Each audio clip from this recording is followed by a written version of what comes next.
there seems to be no path to unanimity at this point in time. Some countries have been reluctant to revise the directive with particular concerns about impacts on consumers and competitiveness. On the other hand, some countries feel that the proposal has already moved too far away from the objective of supporting our green transition and climate objectives.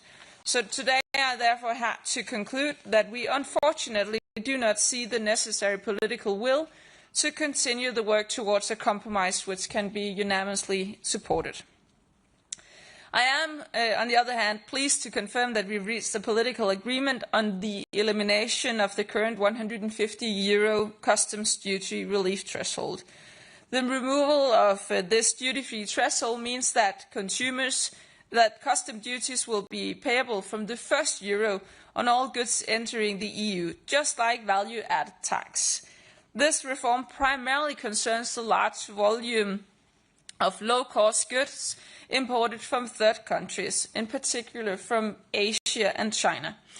Ending the exemption will close long-standing loopholes that's been systematically exploited to avoid custom duties.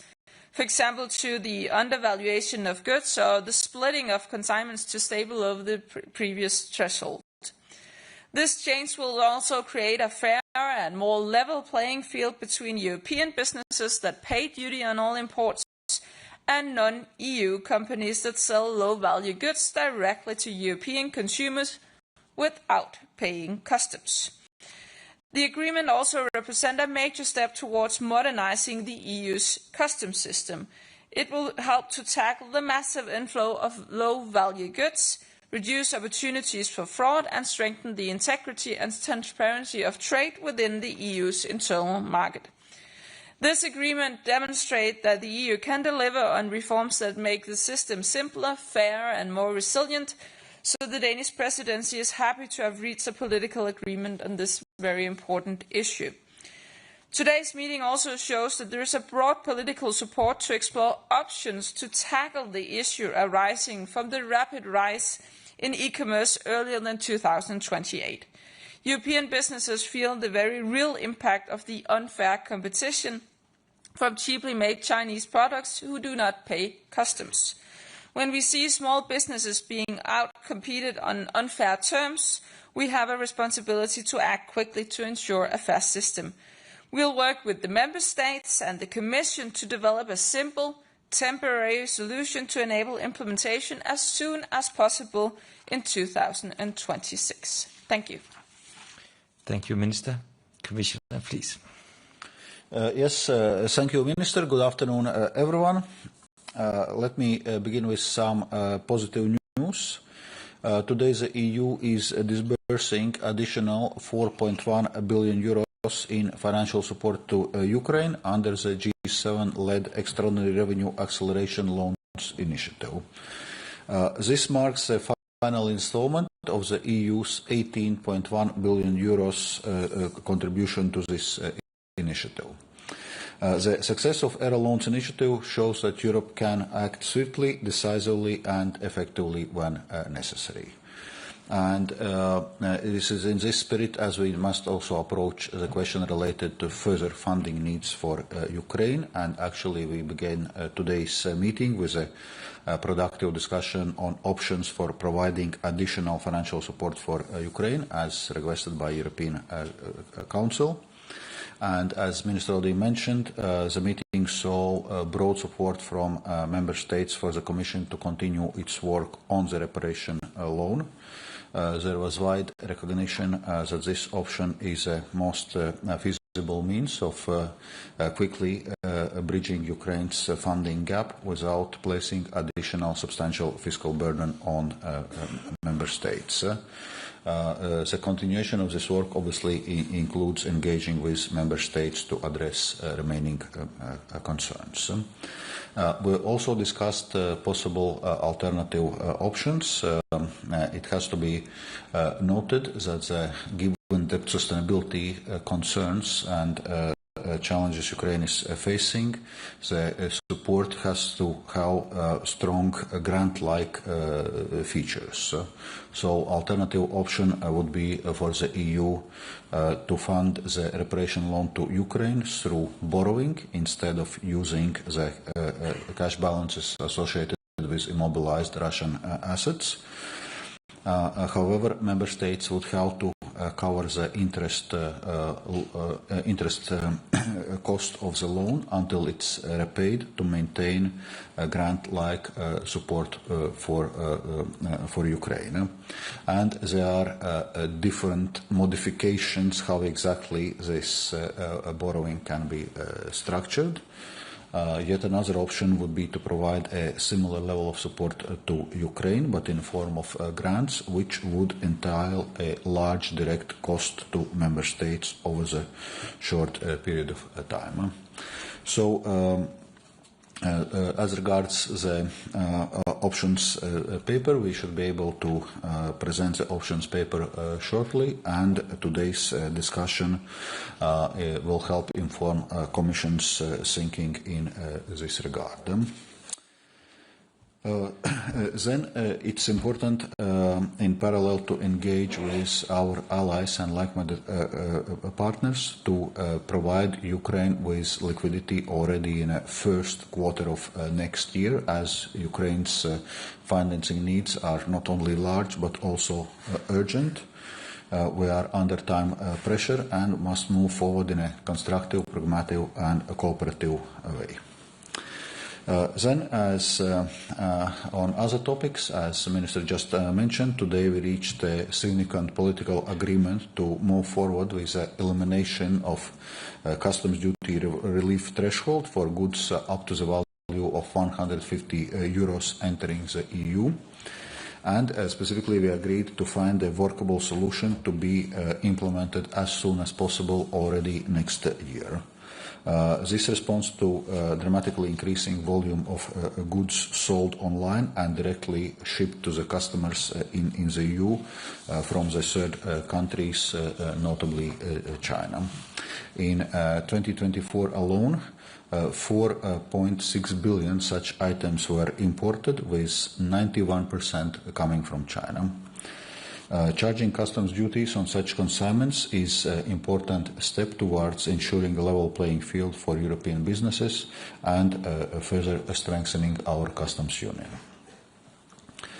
Moving to Recovery and Resilience Facility, the Commission provided its regular update. The clock is ticking.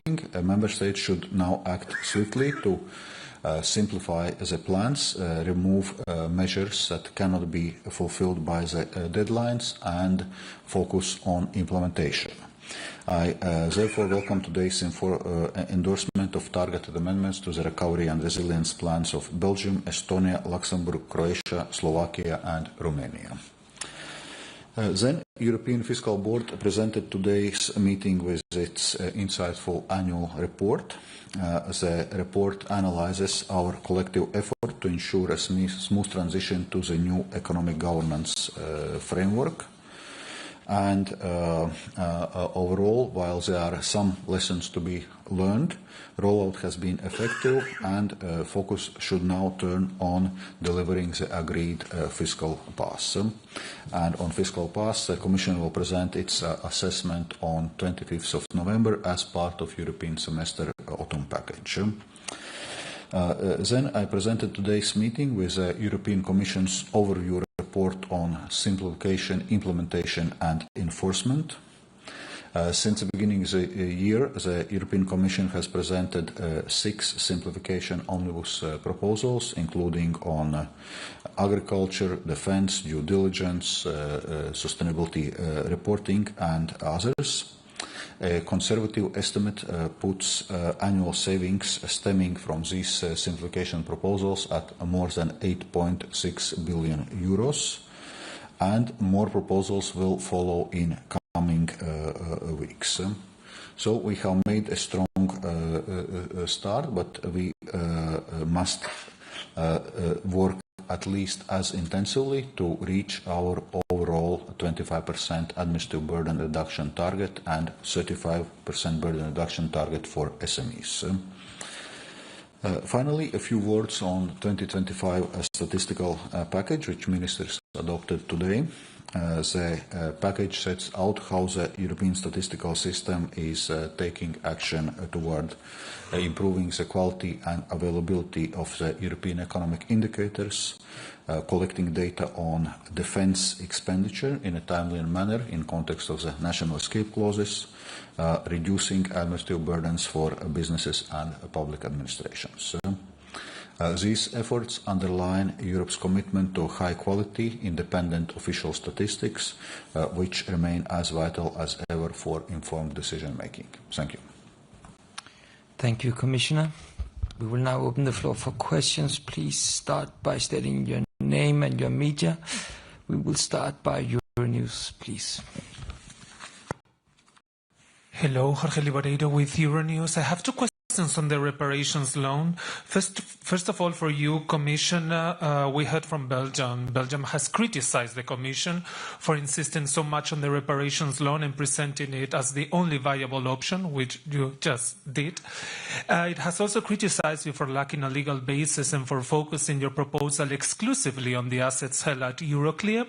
How exactly do you reply to this criticism, and what can you offer that it's new and different to Belgium in order to change the dynamics? Because we've been running around the same circle since Copenhagen. And for the minister, we know that Belgium is very much concerned about the potential of litigation from Russia and wants guarantees to cover not only the 140 billion in the loan, but also these potential costs from arbitrations and litigations. Do you think member states should go beyond 140 and cover costs that are essentially hypothetical? Thank you both. Yes. First of all member states agreed in today's meeting on the clear commitment to provide all necessary support to Ukraine and on urgency of doing so. Today's meeting has been indeed focusing not only on the reparation loan but on also other possible options. As I was outlining before, given the debt sustainability challenges of Ukraine, we do not have an option just to provide another loan as we had been doing before. So this support to Ukraine needs to have strong grant-like features. And reparation loan provides this option of doing so without placing substantial additional burden on fiscal burden on member states. There are other options, we discussed them, but obviously they come with higher fiscal costs for member states. So that's just the fact. And we need to be clear about this.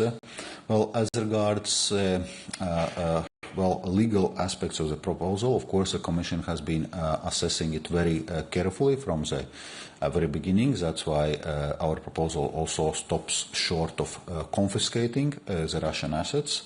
And actually, it does not go beyond what has been already agreed, that Russian assets should stay immobilized as long as Russia has not paid reparations. It's something which has been agreed at the European Council level and also at G7 level. So what we are, in a sense, elaborating here, what to do with those cash balances which have been accumulated in this context, in this period, until Russia would pay reparations. Obviously, there are risks to be addressed, and specifically in case of Belgium, and that is clearly something which European Commission is working on very seriously, and it's acknowledged also by other member states that obviously there needs to be solidarity on those risks needs to be shared, and this engagement and work also with Belgian authorities in this regard is ongoing. But it has to be said that there are always risks associated with action and with containing the aggressor, but the risks of inaction and not containing the aggressor are even greater. Yeah, and on the question on Belgium, let me just start by stressing there are still things in the euro loans that need clarification, that needs to be addressed, dialogue that needs to be made, and this is something that we need together. So of course, So of course, all member states should be on board, and the necessary things should be clarified.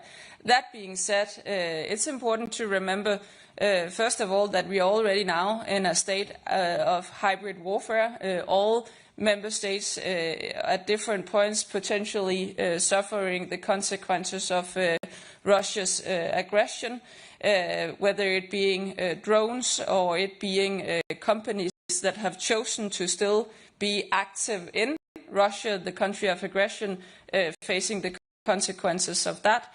And also important to say, as also the Commissioner just said, that it's completely fair and in its place to discuss the consequences of doing something, but it's important to remember that the consequences of not doing anything, the consequences of Europe failing Ukraine, will also have an impact on Europe. So we need to take everything into account moving forward in the dialogue with all the member states. Thank you. We will give the floor to Politiken, please.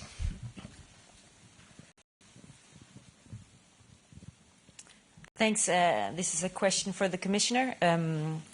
Is it correct that the Commission has found it legally impossible to include third countries like Norway or the UK, for that matter, in a model of the reparation loans?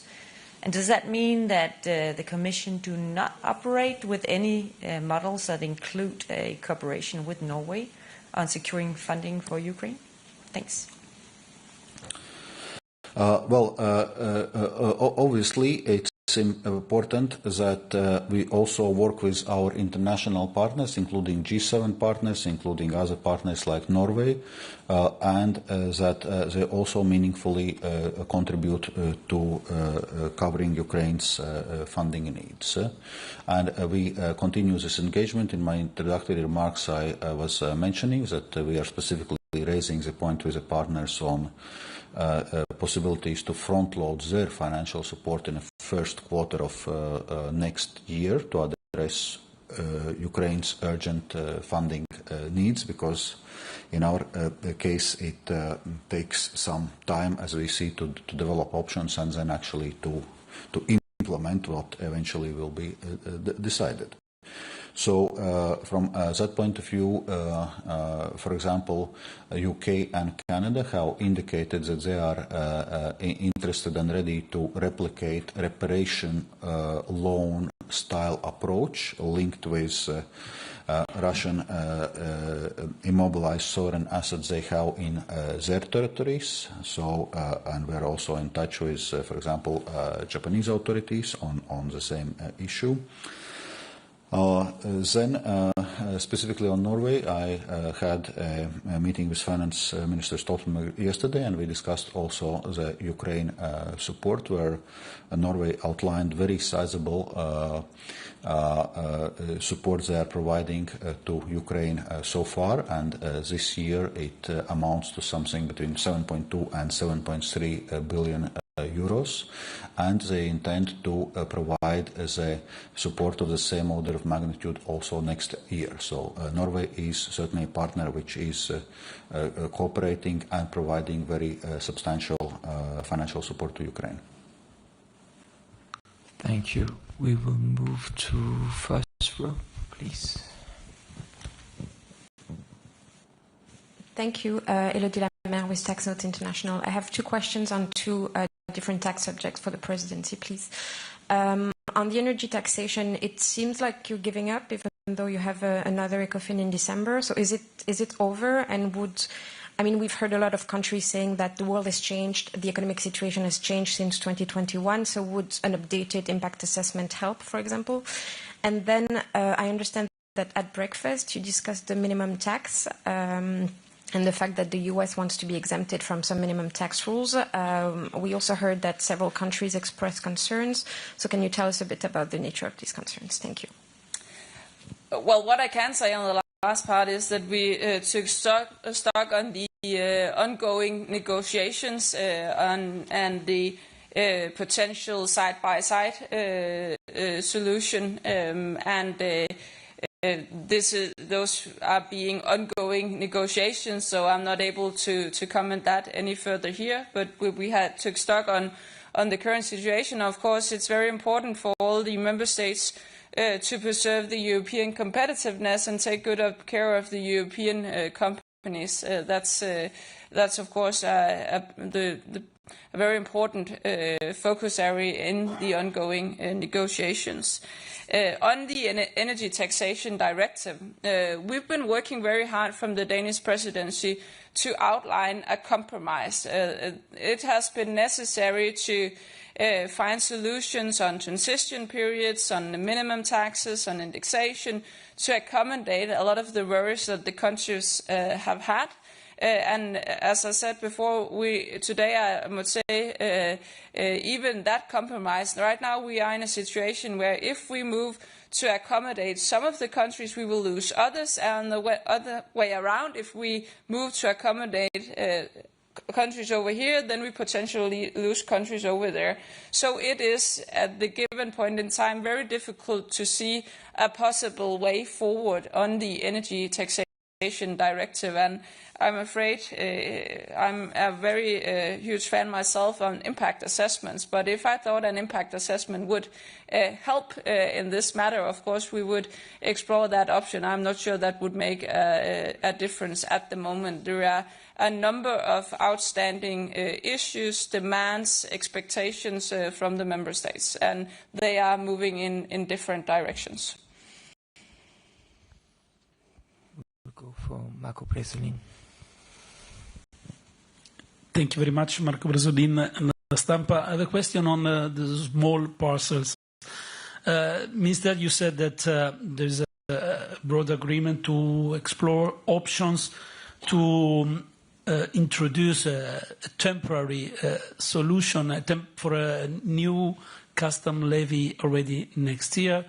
I'm wondering whether this is this would be an additional proposal compared to the one that the Commission already put on the table in July, if I'm not wrong, about a handling fee of €2 per parcel, or if it would be an alternative or an additional measure. And also, do you expect that this levy or fee, if you can clarify what you have in mind, will fuel the EU budget as a duty, or would be for the national budget? Thank you. Well, we have to work on the concrete possible options here. The member states have had a very understandable need to say, can we do something before 2028? Because we all agree this is indeed a big problem, the influx of low-value parcels from primarily China.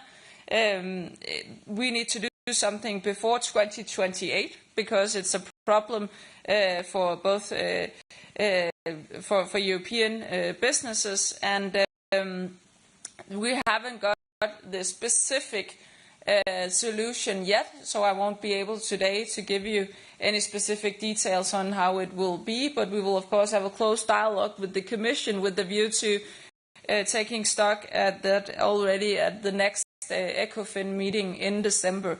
And I think here the primary wish for the member state was to actually be able to handle this, and we haven't been discussing the specific connection towards the other things that you have been asking about here. I don't know if Valdis wants to. Okay.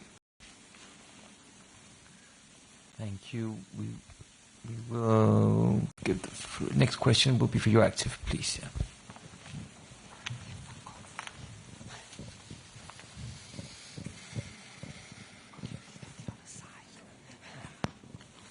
Thank you very much. Thomas Mellon-Nilsson at Euractiv. I have a question for the Commissioner about the first option that President von der Leyen mentioned in her speech at the European Parliament today about issuing common debt to support Ukraine, and in particular the decision to use the budget, to borrow against the budget's headroom. So my understanding is that if you do that, you're going to require unanimity in the Council, whereas if you had an off-budget instrument, you'd only require qualified majority to go ahead. So the question is, why did you opt for this option, given that it seems that it would be more politically difficult to do this rather than to have an off-budget instrument? Thanks. Actually, both options are possible. I also outlined that obviously one alternative option is to do a common borrowing, then on lend it to Ukraine with the same reparation loan logic, and then it's important that member states or EU budget is covering the interest costs. For example, when we were detailing the original reparation loan option, we are looking at all those different elements, and different member states actually are expressing different preferences concerning the headroom or this borrowing against member states' guarantees. So as most practical solution going forward, we were foreseeing member state guarantees in a short term during this MFF, whereas foreseeing also possibility to move so to say use of EU budget headroom in the next MFF. But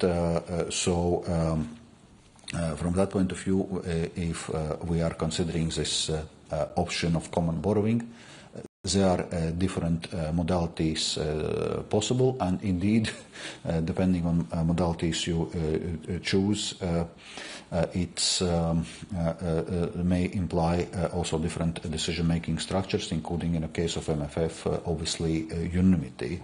But since we are tasked to look at the different options, we are looking at those different options, and it has to be noted that they are not very easy options available. All options come with certain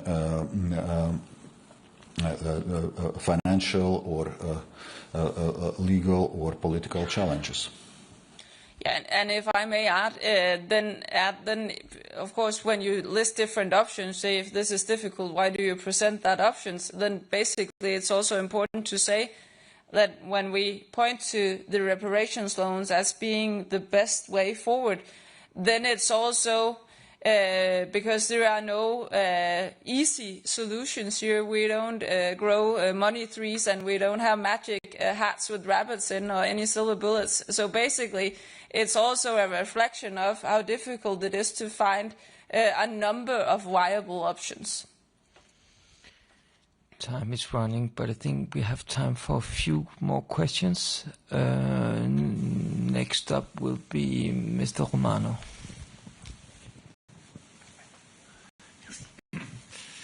Yes, thank you very much. Beda Romano, Sole 24 Ore. I wanted to get back to the parcel issue 1 second.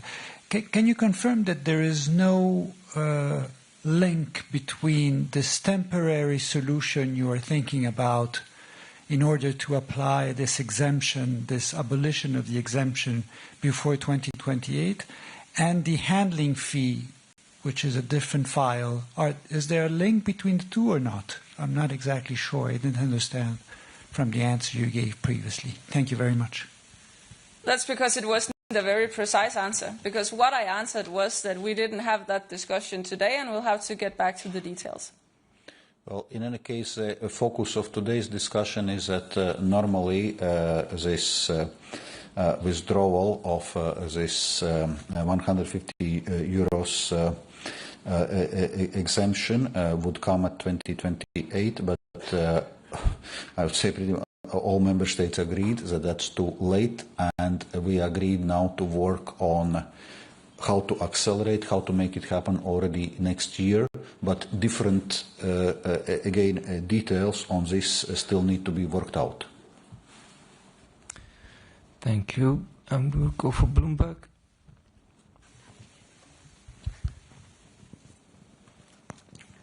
Hi, Sam Said, Bloomberg News. I had a question on the Energy Taxation Directive. Just to confirm, the Presidency will not be pursuing further work to get a general approach during the remainder of its time? Yes, as I said before, it's not possible for us at the moment. You never know when things will change, but at the moment we cannot see a way forward where we stretch the compromise further to accommodate some countries without losing other countries. And we'll go for European Prada.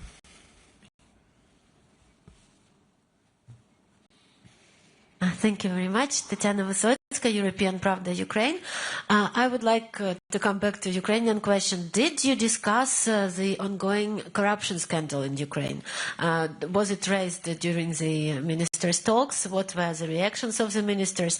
Were some ministers expressing the concerns about maybe trustability of Ukrainian government in dealing with EU funds? And do you predict any difficulties with future financing of Ukraine due to these corruption questions? It's a question for both speakers. Thank you. Do you want to start?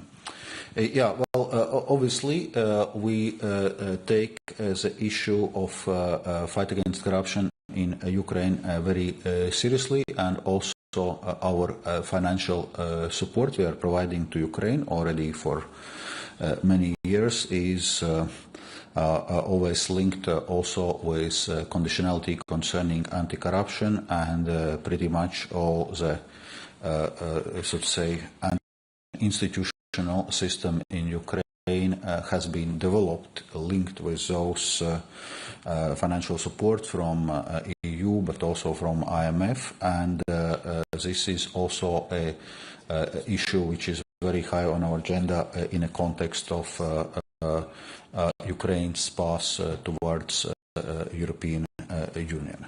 So we will not discussing the specific issue today. That's for general background. But then obviously, on one hand, you can look at this as a major corruption scandal. But on the other hand, you can also look at this as a proof that this anti-corruption system in Ukraine is actually delivering results, and that it's Ukrainian anti-corruption authorities which are able to go against corruption cases, including to the highest level. I have nothing to add to that. We have time for one final question. We will end by the moment.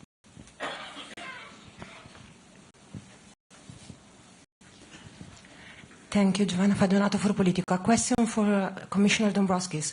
What is the amount of the headroom in the current EU budget to grant a loan for Ukraine in the case that this option is chosen?